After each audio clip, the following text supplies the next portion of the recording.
Alright guys, double uploads are cool and all, but I think I'm gonna go back to the way I was doing things before. Double uploads will come during the regular NBA season because there will be too much to talk about to fit into one video. And I just wanted to try something out where I will make a different video for every single topic, see how I like that instead of cramming all the topics into one video. I just feel like I like doing it this way better, so that's what we're going to go back to doing. Sorry to any guys that liked it like this in the first place, sorry that I switched it up, but I'm always trying to change things up to make things as best as I possibly can for you guys, and if they don't work out, I can always just go back, so it's not the biggest deal. That being said though, we got a few topics to talk about today, so Lego. The first story comes to us in the form of Kobe Bryant. Last week we talked about how the Lakers will be retiring both his number 8 and his number 24 for reasons that we already knew why. I mean, he was great in both numbers. And yesterday, Lakers owner Jeannie Buss pretty much said the exact same thing that we said, but also said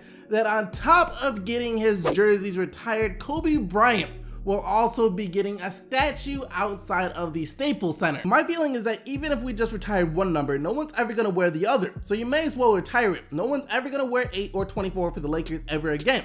It just worked out that was the right day to do it. And I think we'll have a great celebration, and certainly someday there will be a statue as well. That's great news, that's great to hear, because if Kobe Bryant didn't get a statue and Shaq did, there will be some serious problems. Not saying that Shaq didn't do anything for the Lakers, he brought them a couple of rings, but Kobe did do more for the Lakers than Shaq did, so it will be highly disrespectful if Kobe didn't get a statue. And that statue will be just another reminder to any Clippers fans walking into the Staples Center that they need to relocate to a different city. Next story. In that video I made about Kevin Durant, talking about him exposing himself for possibly having multiple Twitter accounts, a lot of people in the comment section didn't believe it. They said that the tweets released by Kevin Durant were fake, or that someone else accidentally posted that for him, even though, I mean, come on.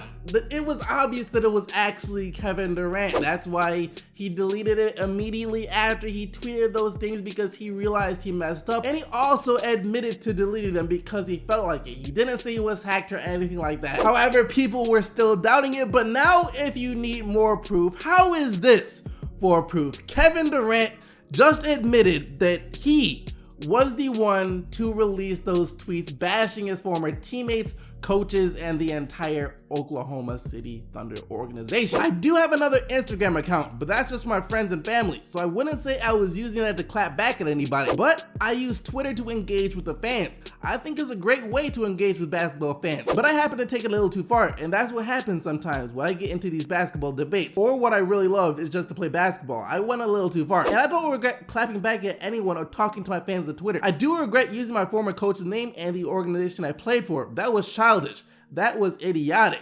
All those type of words. I regret doing that and I apologize for doing that. But I don't think I'll ever stop engaging with my fans. I think they really enjoy it. And I think it's a good way to connect us all. But I will scale back a little bit right now and just focus on playing basketball. So I want to move on from that.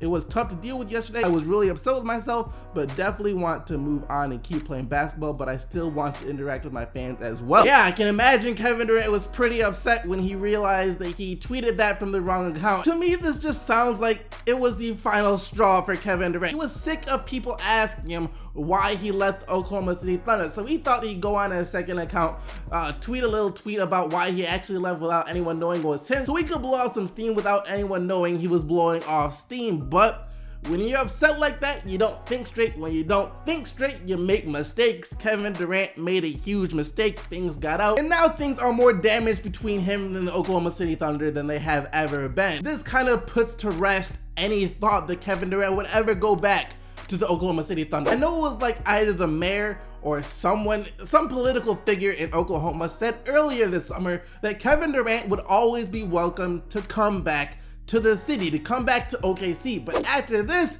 heck no, that just isn't happening. There is no way Kevin Durant will ever return to Oklahoma City Thunder after bashing the coaches, the players, and the team in general so harshly in front of the entire world. But hey, at least Kevin Durant did have the guts to own up for it, say it was a mistake instead of saying he was hacked or blaming it on something else. Dwyane Wade might be getting bought out from his contract by the Chicago Bulls sooner than we all thought. One half of the infamous Chicago Bulls front management, John Paxson, just spoke on this whole Dwyane Wade issue yesterday. He talked about the rumors of Dwyane Wade being bought out from the Chicago Bulls and that the Bulls, meaning him and Gar Forman, had lied to Dwyane Wade about their plans going into the summer, since it was thought that Dwyane Wade was under the assumption that Jimmy Butler would not be traded when he opted into the final year of his contract. However, the Bulls then traded Jimmy Butler right after that, and Dwyane Wade felt betrayed by the organization, which is why he wants a buyout. But according to John Paxson, that isn't 100% true. We can't do anything about it. To be very honest, me and Gar Forman sat down with Dwyane Wade when the season ended. We were honest with him. We told him we don't know what's going to happen at the time. We're not shopping Jimmy. But all along we said if there was a deal that came along that will allow us to rebuild, we'd have to look at it. We've said that to everybody. With this said, Dwyane's under contract. He's been a professional through and through. We want to talk to him when he comes to town, and we will. Until then, I read the same things you do, but Gar and I will sit down with Dwyane when he comes to town. As bad of a management ownership duo as Gar Forman and John Paxson are, I actually kind of believe them here, because this whole time, I always do, the reason Dwyane Wade bought into that contract wasn't because he thought Jimmy Butler was coming back. The reason Dwyane Wade opted into the final year of that deal is because he was going to make $25 million this upcoming season. No other team in their right minds would give Dwyane Wade $25 million this year. So this was the biggest payday Dwyane Wade was going to get, and that in his mind he was thinking, all right, if things go wrong, I can just ask to get bought out, get all my money, and then go play for a team that can actually win a couple of games. No, it's a win-win. He gets paid, plus gets to play where he actually wants to play. And once the two sides do meet, which I'm assuming will be sometime within the next week, since training camp does start Monday, that's when I believe Dwyane Wade will come forth and request a buyout from the Chicago Bulls. And since he's unhappy there, and since it's reported that none of the players for the Chicago Bulls like Dwyane Wade being there, that the Bulls will really have no choice but to buy him out. So the buyout is coming soon. So it turns out that Lamelo Ball cannot sell his shoes in Canada. These shoes have caused a couple of problems for Lamelo Ball already. The first one was being his eligibility for the NCAA for college basketball being put into jeopardy, since the NCAA likes its athletes being dirt broke. They don't want the athletes to make a single dime while playing in college basketball. Meanwhile, they make millions and millions and millions off these players.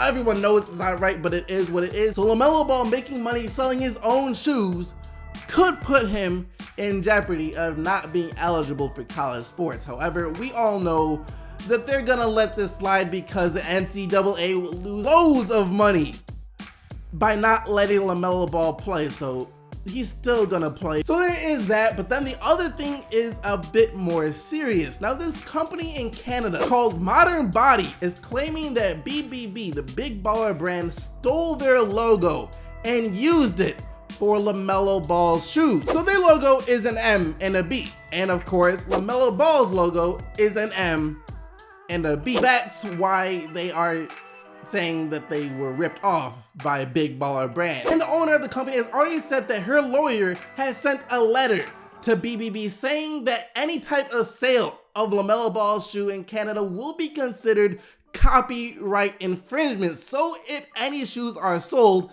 BBB will be taken to court over this. And she also said that she is just trying to stick up for her brand, and she doesn't want LeVar Ball or BBB to think they can just walk all over because she is the small unknown company all the way up in Canada. I don't want it to be, oh, she's a little yoga studio in Ottawa, Canada. Who cares? We can get away with this. It's my logo and I protected it for a reason.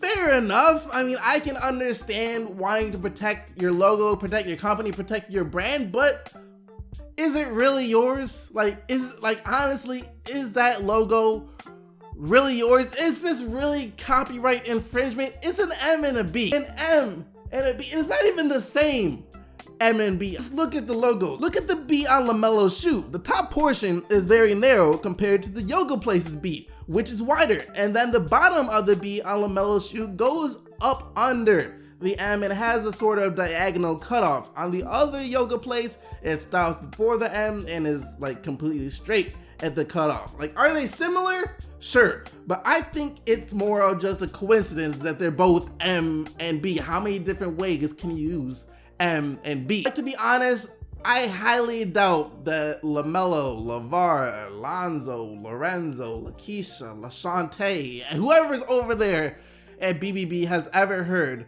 of this company that is claiming that they stole their logo. And I also think the GameStop has much more of a reason to sue Smashburger for copying their logo than these guys do to sue LeVar Ball, because every single time I drive by a Smashburger, I think it's a GameStop every single time. But those are all the stories we got today. Let me know what you think of them down in the comment section below. Do you think that BBB ripped off this person's logo? That's gonna do it for today, guys. Hope you enjoyed the video. If you did, don't forget to leave a like and subscribe for more daily NBA videos. And until tomorrow, keep getting the buckets, Team SDC, and I'm out of here.